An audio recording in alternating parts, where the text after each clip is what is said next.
I'm Chris Wallace. With just over a week till Election Day, a campaign bombshell. The FBI reopens its investigation into Hillary Clinton's private emails. They are reopening the case into her criminal and illegal conduct that threatens the security of the United States of America. The American people deserve to get the full and complete facts immediately. The Republican vice presidential nominee, Indiana Governor Mike Pence, responds to the stunning announcement. We commend the FBI for having the courage to reopen this case, because no one is above the law. We'll talk with Pence live, and we'll ask the chair of the House Intelligence Committee, Devin Nunes, why the FBI is re-examining what Clinton did 4 months after saying the case was closed. Then Clinton's campaign manager, Robby Mook, responds. Plus, we'll ask our Sunday panel how the FBI's announcement reshapes the presidential race. All right now on Fox News Sunday. And hello again from Fox News in Washington. The presidential campaign has taken a dramatic turn. With the FBI announcement, it's reviewing new evidence in the Clinton private email case. That was triggered by a separate investigation into sexting by former New York Congressman Anthony Weiner, estranged husband of top Clinton aide Huma Abedin. Both the Trump and Clinton camps are calling on the FBI to release the details. We're going to spend the full hour drilling down into the effect all this may have on the race. We'll speak with Donald Trump's running mate, Governor Mike Pence, Clinton campaign manager Robby Mook, and the chair of the House Intelligence Committee, Devin Nunes. But first, we want to get the latest on the FBI investigation from Chief Intelligence Correspondent Catherine Herridge. Catherine. Chris, a law enforcement source tells Fox News that thousands of records are involved. The New York FBI team assessed them as relevant, telling their colleagues on the Clinton email case, quote, "We think we've come across some documents pertinent to your investigation. Clinton wants the evidence public, which is not standard in ongoing cases."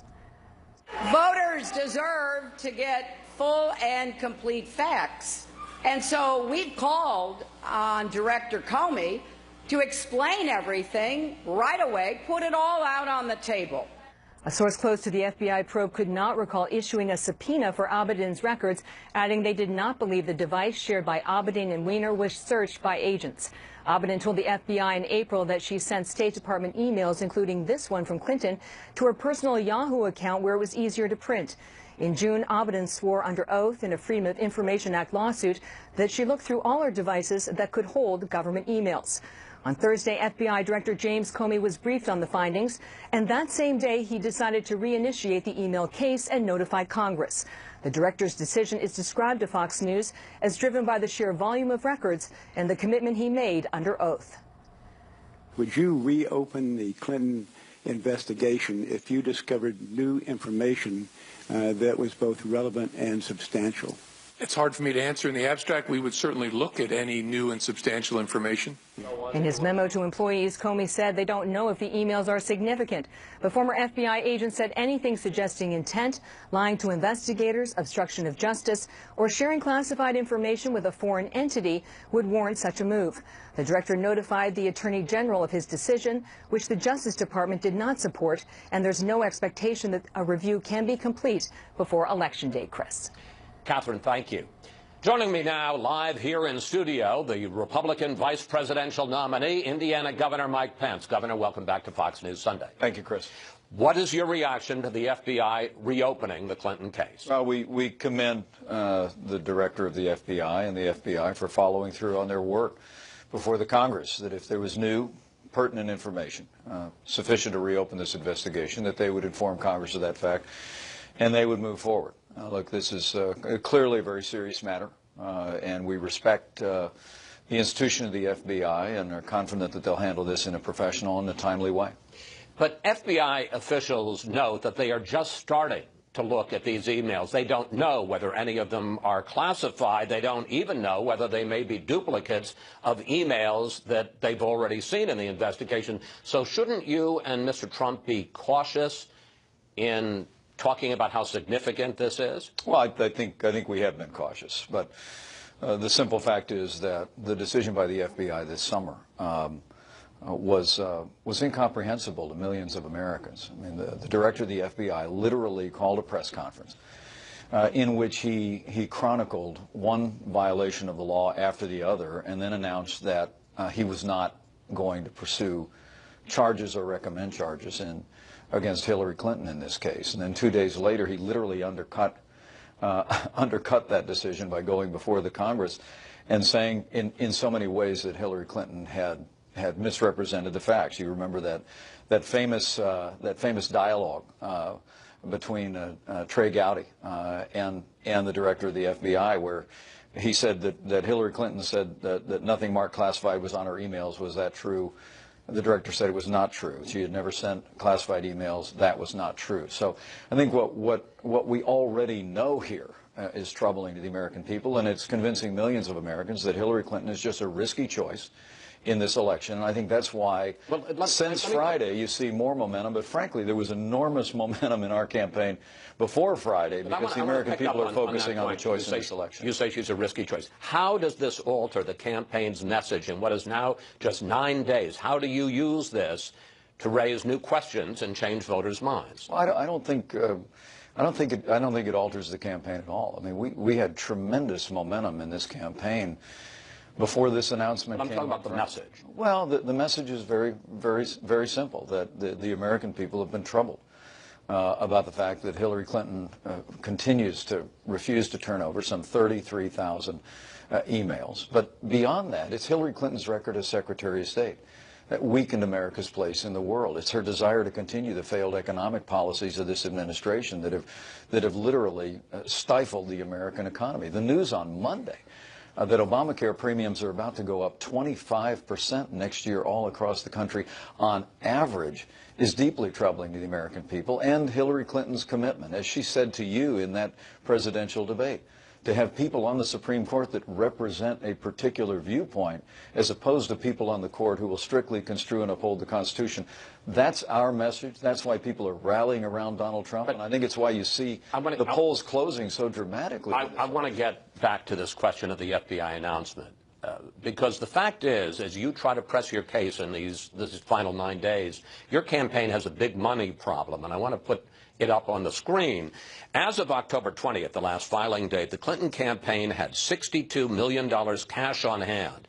The Trump campaign had just $16 million, with Trump donating only $31,000 in the first half of the month. Now, Trump announced Friday that he's kicking in another $10 million, but you're still way behind, and Trump is way short, a third short of the $100 million that he had committed or promised he was going to commit to the campaign. The question is, has he told you that he's going to put a lot more money in this campaign in this last week now that you have this new revelation? Well, I think, I'm grateful for the extraordinary generosity that Donald Trump and his family have continued to show to this campaign. But has he told you he's going to put more money in it? He's made it clear we'll have the resources we need to drive our message. But look, from the outset of this campaign, Hillary Clinton has had most of the media, the money and the special interests on her side. But Donald Trump has made a connection with millions of Americans because he's talking about making America stronger, making America more prosperous. And the remarkable thing is, against this avalanche of paid advertising in states around the country, you still see tremendous momentum in this campaign. And it's really important to say, Chris, before Friday's announcement, literally, you saw tremendous momentum as people are coming to the polls. Here's the problem. We're seeing absentee ballots in key states. But Governor, here's the problem. One of the big concerns that a lot of voters have about Donald Trump is his temperament. I just want to show how dramatically he changed his mind about the FBI and Comey in just a few hours on Friday. Here he is. The FBI rolled over, and the Department of Justice rolled over. I have great respect for the FBI for righting this wrong. For weeks, Trump has been saying that the election is rigged. Now, in the course of a couple of hours on Friday, he says, well, maybe it's not as rigged as I thought it was. Is that presidential? Well, I think what you see here is an example of real leadership. I mean, Donald Trump. Wait. How's that leadership to say? In other words, the argument, sir, the argument that you could make is Comey, whether you liked it or not, made a good faith decision last July. He made a good faith decision on Friday, and neither of those show it's rigged. But Trump was ascribing the worst possible motives to it. Oh, that's because we thought the investigation should never have been closed, Chris. And Donald Trump, the reason why he's appealed to people all across this country, the reason why you see the momentum in this campaign, is because people find in Donald Trump someone that just speaks his mind straight, it tells people exactly where he stands. And it was just incomprehensible this summer when the director of the FBI came out and, he literally indicted Hillary Clinton in the press and then said, we're not recommending that she be indicted. When anyone in the service, you've got General Cartwright and others, people have done a fraction of the number of things that Hillary Clinton has done in the mishandling of classified information have been prosecuted. And frankly, as I said in my vice presidential debate, if my son or Tim Kaine's son had mishandled classified information the way that Hillary Clinton had and the FBI said she had, they would at least have been court-martialed. It was incomprehensible. Donald Trump continued to make that case. But now with new information, I think we all want to recognize that the FBI stepping forward at this moment has demonstrated real integrity to keep their word to Republicans and Democrats in the Congress and say we have found what's being described now as a volume of information, of new information, and that we have reopened the investigation. And it's important that they told the Congress that before this election. We're confident that they'll work through that in a professional and timely way. But you said, Governor, that Trump, and one of his strengths, you say, is that he speaks his mind. You got a lot of ammunition going into this final week. You've got this new investigation by the FBI, or at least its review of the emails. You've got the WikiLeaks and the revelations about the Clinton Foundation. You've got the Obamacare premium spike that you've just mentioned. But Trump gets so easily sidetracked. In the same week, he was threatening to sue NBC for releasing the Access Hollywood tape. He was threatening to sue the women who had accused him. What do you say to voters who may worry that Hillary Clinton is corrupt, but worry whether or not Donald Trump is competent? Well, I think people look at the totality of this campaign. They look at the agenda we're running on. They look at the totality of a career of a man who has built an extraordinary business, and they know they're looking at a leader in Donald Trump. And Donald Trump has an agenda. Our contract with the American voter, people can go online and read it. And in the first 100 days after we not only elect the Trump-Pence team, but we re-elect Republican majorities in the Congress, we're going to turn this country around. We're going to rebuild our military. We're going to revive our economy through tax relief, repealing Obamacare, better and smarter and tougher trade deals, and we're going to appoint members to the Supreme Court who will strictly construe the Constitution in the tradition of the late and great Justice Antonin Scalia. That, along with the backdrop of all the politics of personal enrichment that has been at the very center of 30 years of the Clintons in public life, the American people want to see come to an end. Governor, as I said in the debate, your time is up. But thank you very much. Governor, thank you, and especially thank you for coming here to Washington to visit with us. Now we want to turn to the chair of the House Intelligence Committee, Congressman Devin Nunes of California. Mr. Chairman, the Clinton campaign is suggesting that the emails that the FBI has found may just be duplicates of ones that they've already seen. I want to play for you an exchange that Director Comey had in a congressional hearing last month when some Republicans were complaining about the fact that he had closed the case and there were a bunch of new developments. Here it is. Would that not require a reopening of the investigation to solve those issues? I haven't seen anything that would come near to that kind of situation. Chairman, do you think it's likely that Director Comey reopen this investigation with just 11 days to go before the election with no idea what's in the emails and whether or not this is a substantial development or not? To me, Chris, this has to be a substantial development. I just don't see Director Comey opening this case back up 11 days before the election unless it is quite serious. Now, look, there's a lot of different scenarios here that are possible. Is it possible that maybe some of these emails are part of the 33,000 that are missing? Is it possible there are communications between Huma Abedin and her husband, the former congressman? There are a lot of scenarios that are possible here, but I think after the several meetings that the Congress had with Director Comey, he was quite clear that the investigation was done and that he would only open it if there was significant information. And my guess is there must be something significant. These emails were apparently on a laptop that was shared by Huma Abedin and her estranged husband, Anthony Weiner. As chairman of the House Intelligence Committee, does it concern you that Anthony Weiner apparently had access to what may have been classified information?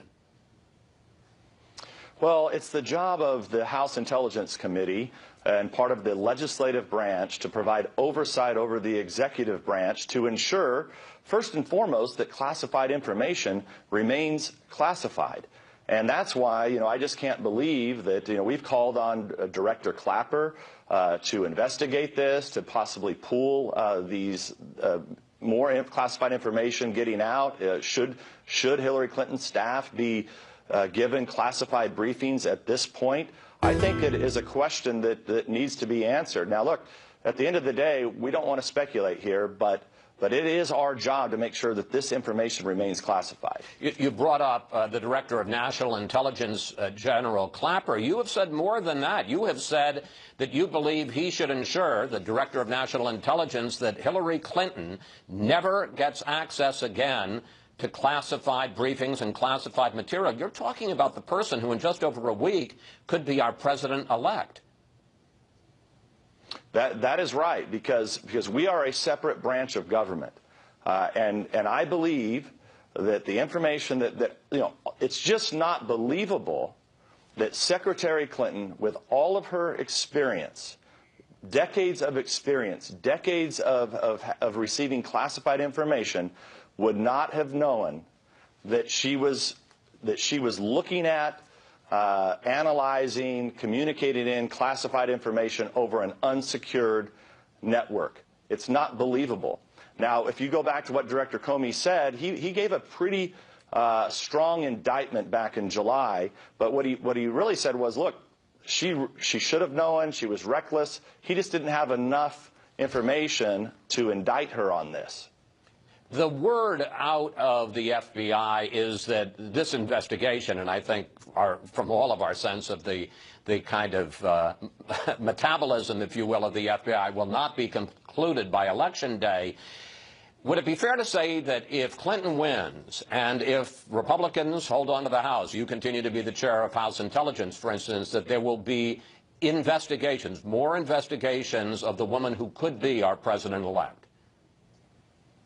Well, we will clearly investigate all of the information that we have as it relates to classified information being put on unclassified networks where Russians, Chinese, other bad actors could get a hold of the information. And look, I know even this if is a little bit rhetoric. Chairman? Well, look, I know that this is rhetoric, but this is Hillary Clinton's fault. This is Hillary Clinton who set up a private server. This is not House Republicans. And on Friday night, Secretary Clinton holds a press conference in Iowa, and basically she attacks Director Comey, which is ridiculous. And then she goes and during the Q&A portion, she says that some letter was sent by the director of FBI to House Republicans. Now look, she knows better. She was a United States Senator. She was a First Lady. She was Secretary of State. She knows good and well that Republicans and Democrats, the chairman and the chairman of House Intelligence and the House and Senate and ranking members were all notified of this information. So just Friday night is another concern of mine. I mean, she knows the game. She knows what's going on here. Chairman Nunes, we want to thank you. Thank you for your time today. Always good to talk with you, sir. Up next, Hillary Clinton tells the FBI, get all the facts out. We'll talk with her campaign manager, Robby Mook, when we come right back. Clinton campaign this week. Joining me now from Clinton headquarters in Brooklyn, New York, to discuss Friday's shocker is Clinton campaign manager Robby Mook. Robby, what's your reaction to FBI Director Comey's announcement, and why do you think he did it? Chris, well, thanks for having me. We were very surprised by this letter, and what we're asking at this point is that Director Comey just get all the information out on the table, all of it, so that the American people can judge for themselves. This issue was vetted through for months. Director Comey came to a conclusion. We believe that voters have already made up their minds on this issue, so we find it very strange that 10 days out that he's putting this letter out there. And we discovered last night from Yahoo News that he and the Justice Department may not have a warrant to look at these messages. So we just want all the information out there. Why do you think he did it? I don't know, and this is the problem, Chris, is that, this letter was put out there. We have no information whatsoever about what might be in those emails. And again, according to Yahoo News, it appears that he may not have seen any of these emails at all. So we think he has a responsibility to the American people to get the information out there so they can judge for themselves. Well, you talk about the responsibility of the American people to get all the information out. There is someone who knows what's in all those emails, and that is Huma Abedin.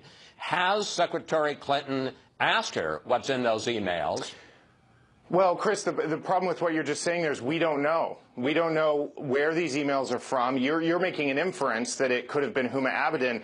Your guess is as good as anyone. And this is why Director Comey needs to get all the information out there. I'm asking you a direct question. Has Secretary Clinton asked Huma Abedin what was on that laptop that she shared with her husband, Anthony Weiner? She hasn't, because you just offered a hypothetical on the table. Let me offer you some hypotheticals that I've read in the press. I've heard a hypothetical that these emails had nothing to do with Hillary Clinton whatsoever, that she didn't send or receive any of them. That doesn't matter. It's still the question of what's in the emails. So why wouldn't she ask Huma Abedin, did you have emails on the laptop and what's in them? And why wouldn't she ask her?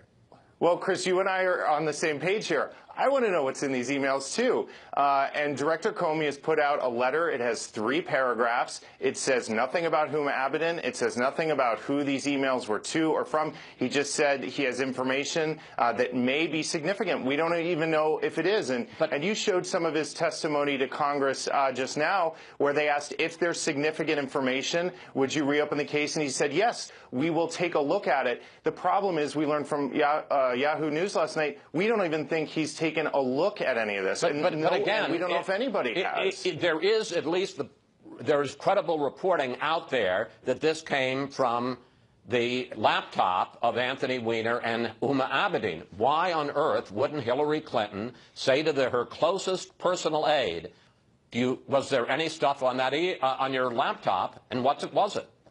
Chris, again, I appreciate your question because people want answers. There's nothing about Huma Abedin in the letter that was I know sent that, out. but why wouldn't Clinton ask her? Well, why wouldn't Clinton ask anybody? They could be emails from anybody in the world. But there are no reports that it's anybody else except Huma Abedin. Again, you're putting out some hypotheticals. There are other hypotheticals that have been put out there. For example, on the front page of every paper in America, including, I suspect, although I haven't read it, Yahoo News.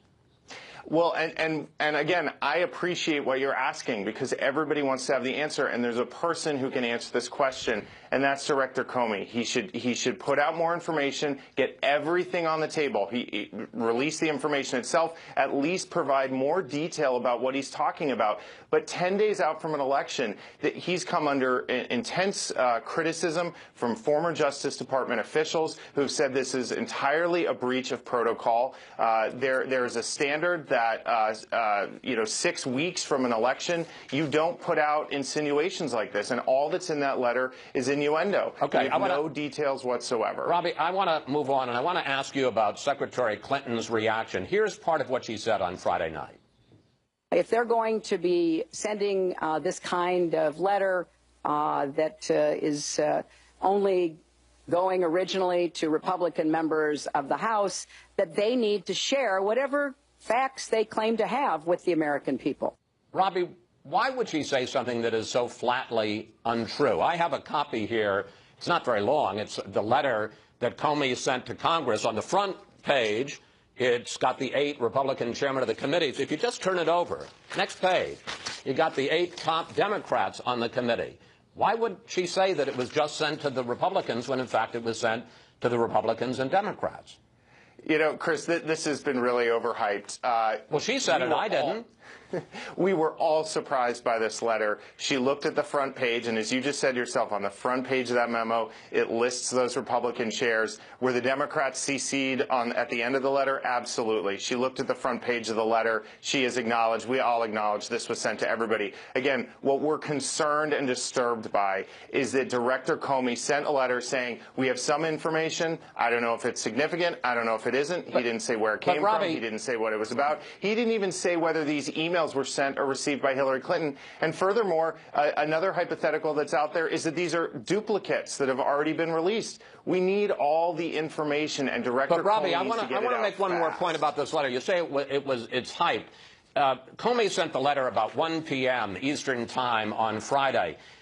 Your campaign chairman, John Podesta, put out a statement at 3:45 p.m. in which he made exactly the same charge, that this letter had been sent just to the Republicans, not to the Democrats. 3 hours and 15 minutes later, Hillary Clinton makes the same charge. This was a talking point of your campaign, and frankly, it was a dishonest talking point.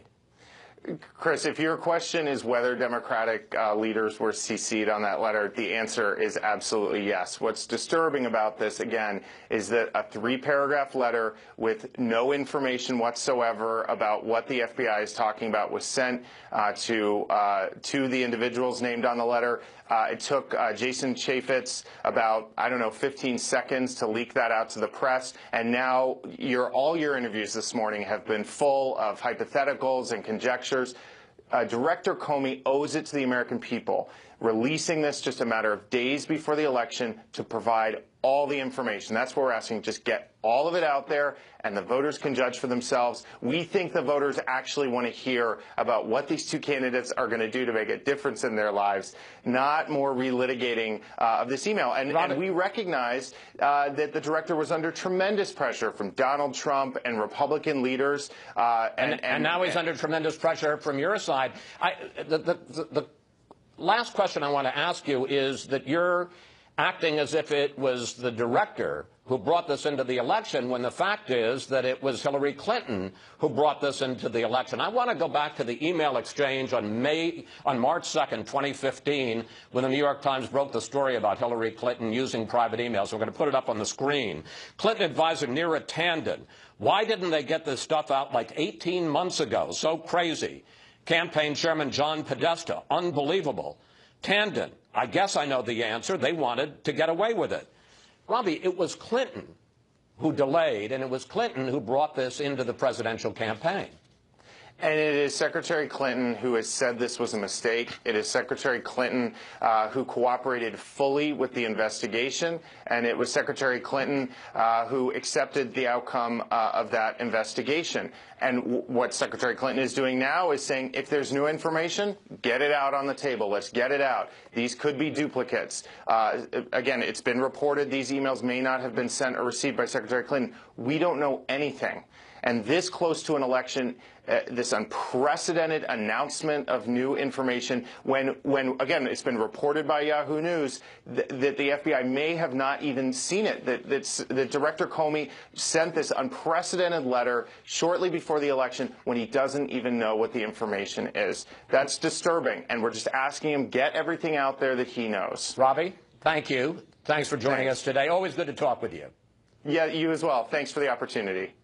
Up next, we'll bring in our Sunday group to discuss Director James Comey's stunning announcement. Plus, what would you like to ask the panel about the FBI decision to reopen the Clinton email investigation? Just go to Facebook or Twitter at Fox News Sunday, and we may use your question on the air.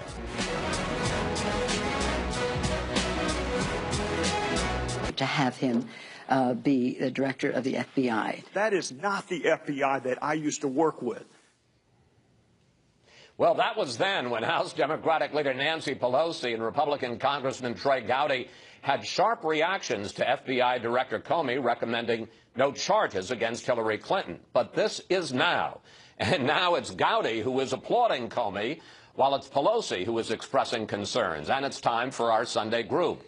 Syndicated columnist George Will, Charles Lane from the Washington Post, Gerald Saad, Washington bureau chief of the Wall Street Journal, and Washington Examiner contributor Lisa Booth. Well, George, what do you make of Comey's decision to reopen the investigation and to tell Congress about it over the objection of the Justice Department? Well, it's baffling. The headline coast to coast is FBI has new evidence.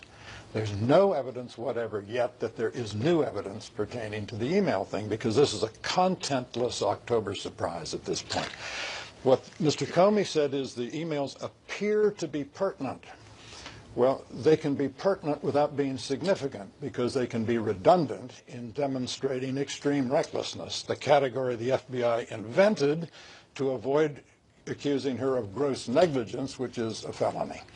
So we perhaps, and we don't know this, perhaps the FBI has already seen these documents. They don't know whether they're duplicative or not.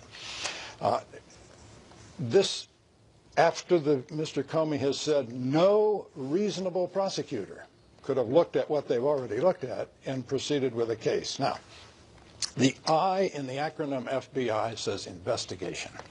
The duty of the FBI is to investigate, and when it thinks it has concluded an investigation, to pass its conclusion on to the prosecutorial arm of the Department of Justice, not to write letters to the legislative branch of government. People say, well, this is happening 11 days before the election. No, no. 17 million votes have already been cast. It's happening in the middle of the voting. And finally, it is said that one of the reasons he rushed to do this, Mr. Comey, is he was afraid of a leak. The FBI can't be trusted not to leak its own investigations. As Chairman Grassley of the Senate Judiciary Committee said with some understatement, the country at this point immediately needs some context for all this. Well, that raises the question, Jerry, about why Comey did this. As we saw in a couple of exchanges so far earlier in the show, he was being pressed by Republicans to reopen the investigation, and he said, no. First of all, what he'd seen so far, nothing was of that nature. And I think he repeatedly used the word substantial. It had to be something substantial to reopen the investigation. Can you imagine that he does what he does, in effect reopens the investigation, tells Congress about it, he can read the calendar 11 days before the election without any idea what's in here? Well, that seems to be the case, though. I mean, you know, the assumption in this town right away was that he must have found something big or he wouldn't have done this. And then I think upon reflection, it's not clear the FBI has even seen these emails. There's a record order required to read the emails. There's no indication that has been delivered yet. But certainly the part of the FBI that was investigating the sexting scandal, and I can't believe that we're talking about this, they must have seen it because they seized the laptop. They've had it for about a month, and he said they came to him with something, so they must have known that there are emails here. But was the something the existence of the emails or the substance of the emails? That we don't know yet. But I think the point, and more directly to respond to your question, is that I think Director Comey had to be convinced that he was in an impossible situation, that if he didn't say something now and it became clear after the election that something new and potentially significant had arisen, that he hadn't said anything, he would be excoriated for that. Instead, he's being excoriated for this. He's managed to accomplish bipartisanship in Washington. He's gotten everybody mad at it. We asked you for questions for the panel, and a bunch of you are skeptical about the FBI announcement. We got this on Facebook from Carl Baker. How can these new emails be more damning than those found in the previous investigation? As the FBI has already made it clear that she, Clinton, is untouchable, what's the point of this new investigation? Lisa, how do you answer, Carl? I don't know. I mean, I think we're all operating a lot of hypotheticals here because there isn't a lot of information that is absolute that is out there. All we really know is the letter that FBI Director Comey sent to Congress, as well as the internal memo that he sent to his FBI colleagues. I mean, that's really all the information that we know definitively. But, you know, watching the interview you did with Robby Mook, I mean, it's very interesting for the Clinton campaign to say that they want the information out there when Hillary Clinton had taken the unprecedented actions of setting up a private server in the first place, deleting tens of thousands of emails, and then stonewalling the process and lying throughout it. And if you look at the Attorney General as well, who's been critical of the FBI and Comey's decision as well, the Attorney General has no moral high ground to stand on either, because she compromised herself in meeting with Bill Clinton and then had to defer to FBI Director Comey entirely throughout this entire thing. And so I think FBI Director Comey is between a rock and a hard place, because what is he supposed to do? He either releases the information now, which is ultimately what he decided to do, or at least send the letter, or wait until after the election. And then how's that going to go? So, I mean, there really isn't a good decision for him to make here. And it's not like he has a lot of cover when Attorney General essentially has laid this entire thing at his feet. Chuck, there are two, I think it's fair to say, maybe there are more, but two leading theories inside the Beltway right now. One is that Comey is involved in a cover-your-rear-end operation because of all the heat he took when he announced last July that the case was closed, despite his political, not legal, but his political indictment of Clinton. And the other is that there must be something that somebody has read that he thinks is significant enough that he can't ignore it. Where do you come down? Well, I think they could both be true, actually. And I think that I tend to sort of sympathize with the view that the FBI director was kind of, as Lisa put it, between a rock and a hard place. Either way, he was going to be under a lot of heat. But I think what this speaks to is a broader breakdown in the ordinary institutional processes of our criminal justice system. You are not supposed to be discussing the ongoing investigations publicly. That's just rule one, because that can lead to innuendo, smearing of innocent people. It's closely related to the presumption of innocence in our Constitution. And now things have gotten so screwed up that the target of the investigation, Hillary Clinton, is essentially begging to have the ongoing investigation take place in public. This is related to the mistake Loretta Lynch made by visiting with the former president. She's now out of the game, so no one in the Justice Department can exercise control over the FBI director. They're saying, well, we told him in a meeting this wasn't a good idea. Why didn't they just say, we order you not to do it? I don't understand that. We have complete breakdown. And that's something that ought to, if everybody in this country wasn't worried about whether their party was winning or not, that is what is really so disturbing about this whole thing. All right, we have to take a break here, but when we come back, we'll turn to the political impact of all this, whether the FBI decision will reshape the race just 9 days before the election.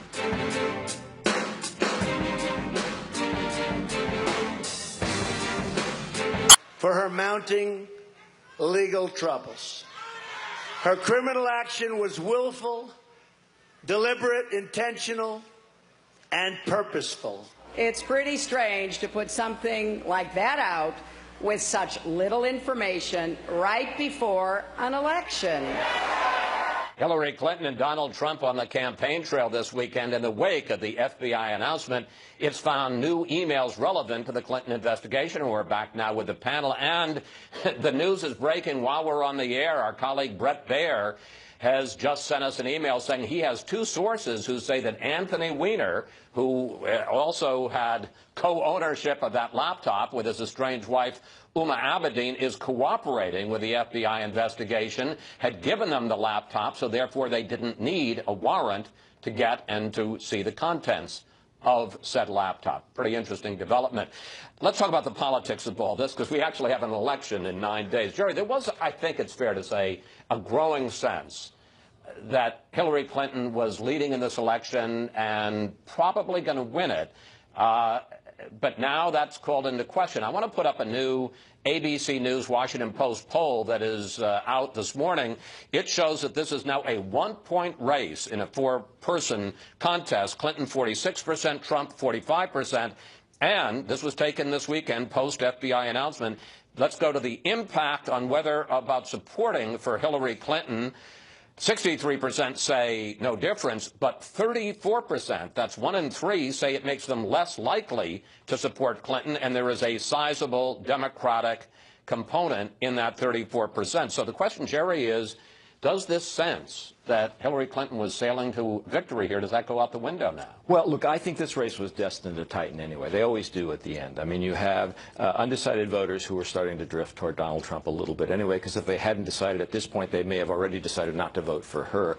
You have some Gary Johnson voters, the Libertarian candidate. His support was shrinking, and those people look a lot more like Trump supporters than Clinton supporters. And you also have some Republicans coming home, which tends to happen late in the game. Anyway, so I think there was going to be some tightening. this probably increases the tightening. But you also have to say, on the other hand, that a lot of the countries are already locked in one way or the other.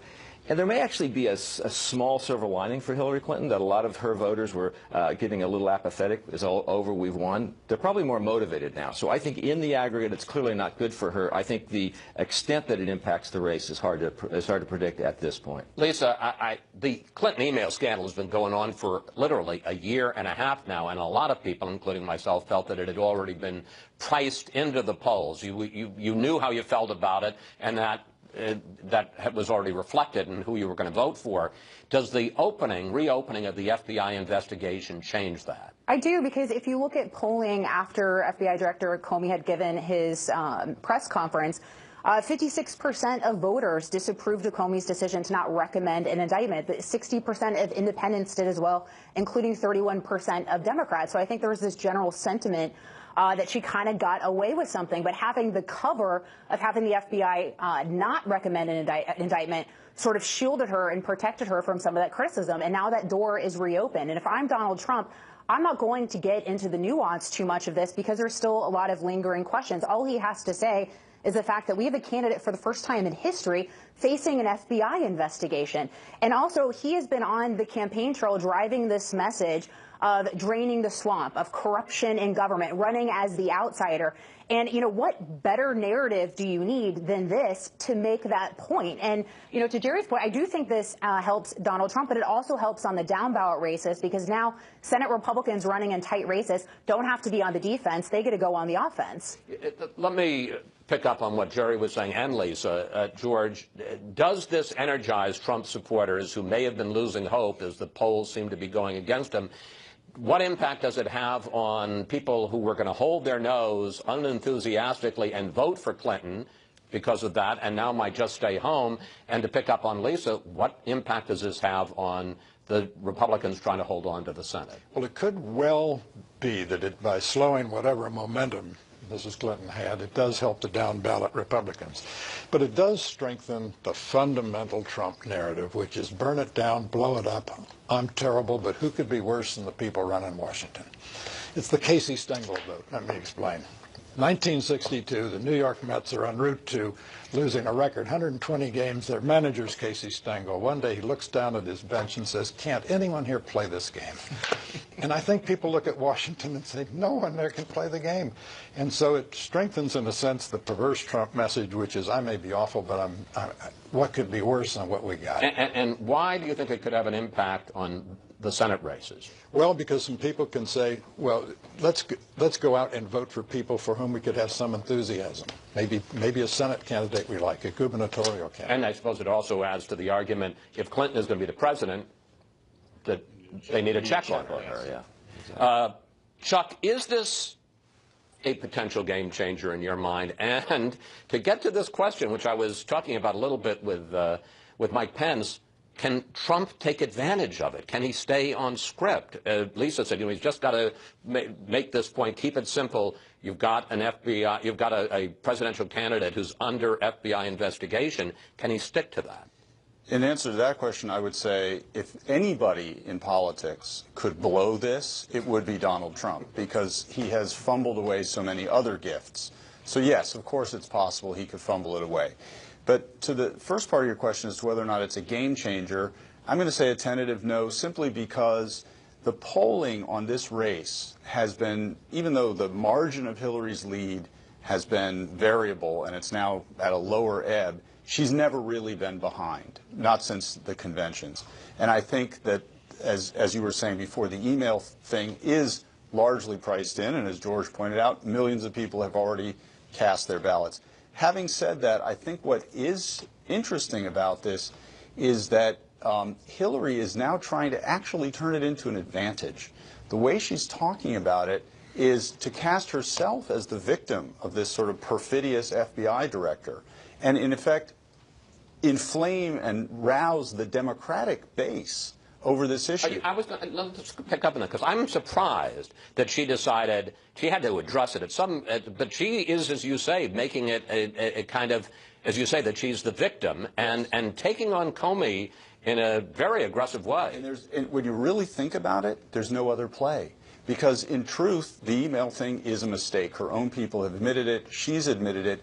The only way to turn this to her advantage at this late date is to present it as sort of a dirty trick. She's not saying that openly, but let's face it, there's a lot of conspiracy theorists in the Democratic Party base, too, as well as the Republican ones, and she is attempting, and who knows, maybe it'll work, to cast herself as the victim of a dirty trick. Lisa, final thought? This is also the FBI director that she had previously praised after he had came to his former conclusion. Yeah, but come on, the political hypocrisy on both sides. Oh, no. Is extraordinary 100, here. well, the Republicans were rigged. You know, you had Trump saying it's rigged. Absolutely, I can see that. I mean, everyone's a little bit full of it here. But real quick regarding the down ballot, the better Donald Trump does at the top of the ticket, the better those Senate Republicans in tough races are going to do. So that's how it also helps the down ballot. Thank you, panel. See you next Sunday, 2 days before the election. Who knows what we'll be talking about then.